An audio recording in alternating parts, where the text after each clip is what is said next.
বহু মানুষ আছে জীবনের চিন্তাও করে না। আমি একসময় চিন্তাও করি নাই যে আমার জীবনে কোনো হজের তৌফিক হবে। আমি প্রথম হজে গিয়ে আরাফাতের ময়দানে আল্লাহর কাছে, আরাফাতের ময়দানে দোয়া মিস হয় না, দোয়া কবুল হয়। তবে আল্লাহর কাছে দোয়া করেছিলাম, আল্লাহ আমার আব্বা এবং আম্মার হজ করানোর আমার খুব ইচ্ছা, কিন্তু আমার সে শক্তি সামর্থ্য নাই।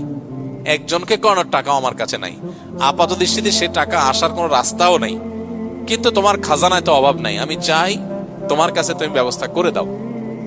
দোয়া করছি, আমার কাছে হজ করাবার কোনো সামর্থ্য নাই, কিন্তু আমার খুব ইচ্ছা যে আল্লাহ আমার বাবা মা জীবদ্দশা আমি হজ করলাম, তাদেরকে হজ যেন করাইতে পারি। খুব দোয়া করলাম, খুব দোয়া করে আসলাম, দেশে আসলাম হজ করে। আসার পরে এক আল্লাহর বান্দা আমাকে বলতেছেন যে আঙ্কেল আন্টির কি পাসপোর্ট আছে?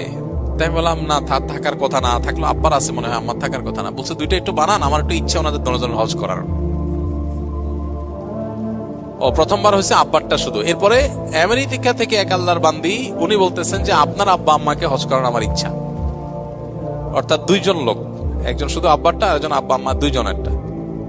এবং পরবর্তী হজ আসার আগে আগে দোয়া কবুল হয়ে গেছে। আবার অনেক সময় দোয়া কবুল হতে দেরি হতে পারে, তাতে কি? এই জন্য হজ করার তাড়া, ব্যথা, দরদ এটা অন্তরে লালন করতে হবে, দোয়া করতে হবে, চোখের পানি ফেলতে হবে। যখন মানুষ হজ করতে যাবে নিজের মধ্যে সে আগ্রহ জাগতে হবে। আল্লাহ গল্প দেওয়ার জন্য না, সেলফি তোলার জন্য না, আমি হজ যেতে চাই হজের সুফল পরিপূর্ণভাবে ভোগ করার জন্য, নিষ্পাপত্বের যে সওয়াব, যে ফজিলত, এটা অর্জন করবার জন্য। বহু মানুষ আছে জীবনের চিন্তাও করে না। আমি একসময় চিন্তাও করি নাই যে আমার জীবনে কোনো হজের তৌফিক হবে। আলহামদুলিল্লাহ, আল্লাহ এখন তৌফিক দিচ্ছেন অনবরত। তো আল্লাহ কখন কাকে তৌফিক দিবেন সেটা আল্লাহ ফয়সালা করেন। আমরা নিয়ত করব, চোখের পানি ফেলবো, দোয়া করব। হজ যাত্রীরা হজে যাচ্ছে, আমরা যেতে পারছি না, আমরা দোয়া করব, আল্লাহ আপনি হজে যাওয়ার ব্যবস্থা করে দেন, আজকে না আবার।